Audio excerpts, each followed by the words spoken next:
सिद्ध गौतम आश्रम में इतिहास संकलन योजना के तत्वाधान में जनजातीय इतिहास को लेकर एक राष्ट्रीय कार्यशाला का आयोजन किया गया। इस कार्यशाला का उद्देश्य जनजातीय समुदायों के समृद्ध लेकिन उपेक्षित इतिहास को खोजकर उसे मुख्य धारा के ऐतिहासिक विमर्श में स्थान देना है। उद्घाटन सत्र में राज्यसभा सांसद चुन्नीलाल गरासिया मुख्य अतिथि के रूप में शामिल हुए। उन्होंने अपने अनुभव साझा करते हुए बताया कि जनजातीय जीवन जितना संघर्षपूर्ण होता है उतना ही वह संस्कृति और मातृभूमि के प्रति समर्पित भी होता है। गरासिया ने कहा कि जनजातीय समाज की सादगी, साहस और आत्मनिर्भरता को पहचानने और सम्मान देने की आवश्यकता है। कार्यक्रम की अध्यक्षता राजस्थान धरोहर संरक्षण एवं प्रोन्नति प्राधिकरण के अध्यक्ष ओंकार सिंह लखावत ने की। उन्होंने इतिहासकारों को आश्वस्त किया कि यदि वे जनजातीय इतिहास को लेकर ठोस सुझाव देंगे तो प्राधिकरण उन्हें नीति और प्रचार के स्तर पर आगे बढ़ाएगा। मुख्य वक्ता के रूप में अखिल भारतीय इतिहास संकलन योजना नई दिल्ली के राष्ट्रीय संगठन सचिव बाल मुकुंद पांडे ने बताया कि संगठन पूरे देश में जनजातीय इतिहास के दस्तावेजीकरण पर कार्य कर रहा है। उन्होंने कहा कि भारत का जनजातीय इतिहास गौरवशाली रहा है और अब समय आ गया है कि हम उसे राष्ट्रीय स्तर पर उजागर करें। यह कार्यशाला न केवल एक एकेडमिक संवाद का मंच बनी बल्कि जनजातीय समाज के प्रति जागरूकता और सम्मान को भी नई दिशा देने वाली साबित हुई। यहाँ अखिल भारतीय इतिहास संकलन योजना नई दिल्ली की ओर से ये जनजातीय आयाम की एक राष्ट्रीय कार्यशाला आयोजित की जा रही है। इसमें देश के प्रमुख इतिहासकार और जनजातीय विषय पर शोध कर रहे, लेखन कार्य कर रहे विशेषज्ञों को बुलाया गया है।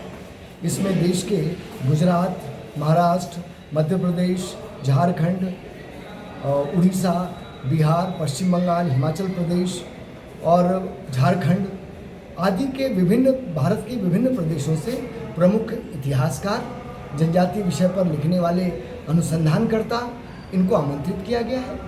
ये क्या क्या विषय पर काम कर रहे हैं, कैसे काम कर रहे हैं, इसके बारे में बताएंगे। जनजातीय विषय की प्रारंभिक जानकारी कहाँ से मिल सकती है, इसके प्राथमिक स्रोत किन किन अनुसंधान केंद्रों से प्राप्त हो सकते हैं, किन देश की विभिन्न लाइब्रेरियों में ये इनके प्राथमिक स्रोत प्राप्त हो सकते हैं और हम किन लोगों से संपर्क करें जिससे जनजाति के इतिहास, संस्कृति आदि के बारे में विभिन्न जानकारी प्राप्त कर सकें। ये उद्देश्य है। यहाँ पर जो हमारे विषय विशेषज्ञ हमारे बीच में पधारे हैं उनमें दो तरह के लोग हैं। एक तो जो खुद जनजातीय समाज से हैं और जनजातीय समाज पर लेखन का कार्य कर रहे हैं और वो इतिहासकार हैं, और दूसरा वो जो जनजातीय समाज से न होते हुए भी वर्षों से जनजातीय समाज के बीच में रहकर लेखन का कार्य कर रहे हैं। तो जनजातीय समाज के बारे में जो भ्रांतियाँ फैलाई गई है उसको दूर करने के लिए एक कार्यशाला आयोजित की जा रही है कि क्या क्या काम किया जा रहा है, कैसे लेखन किया जाएगा। इसमें महत्वपूर्ण बात यह है कि जो हमारे इतिहासकार यहाँ पर आ रहे हैं उन्हें हम ये बताएंगे कि आप प्रमुख लोगों की लिस्ट देंगे जो जनजातीय समाज से हैं, जिनसे आप संपर्क करके उनके नायकों के बारे में, उनके स्वतंत्रता आंदोलन के योगदान के बारे में, उनके बीच में जाकर उनके नृत्य, उनके लोकगीत, उनके लोकनाट्य के बारे में जानकारी प्राप्त कर सकेंगे, उनके बीच में रहकर उनकी संस्कृति को लिख पाएंगे। और सबसे बड़ी बात, जो जनजातीय समाज ने आज भी भारतीय संस्कृति को, हिंदू संस्कृति को बनाए रखा है, जो उनके वैज्ञानिक दृष्टिकोण है, जो उनके आयुर्वेद का ज्ञान है, उस ज्ञान के बारे में जानकारी प्राप्त करना, वनों में रहने के बाद वो किस तरह रहकर उन्होंने अपने भारतीय परंपरा को बनाए रखा है, इसकी जानकारी प्राप्त करना, ये सब उद्देश्य होगा। तो इस कार्यशाला में उन्हीं लोगों को बुलाया गया है जो जनजाति के विशेषज्ञ हैं। विभिन्न विश्वविद्यालयों में जो पाठ्यक्रम चल रहे हैं, जैसे BHU में चल रहा है, वहाँ के विशेषज्ञों को बुलाया गया है, या गुजरात में जो अपने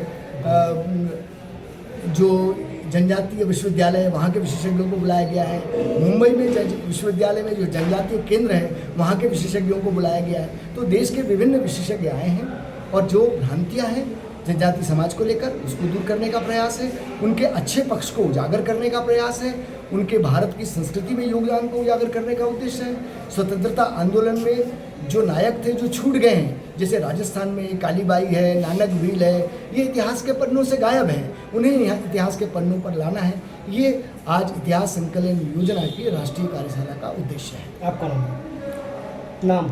मैं प्रोफेसर शिव कुमार मिश्रा, मैं इंदिरा गांधी राष्ट्रीय मुक्त विश्वविद्यालय इग्नू नई दिल्ली में प्रोफेसर इतिहास विभाग हूँ और मेरे पास जनजातीय आयाम प्रमुख का दायित्व है।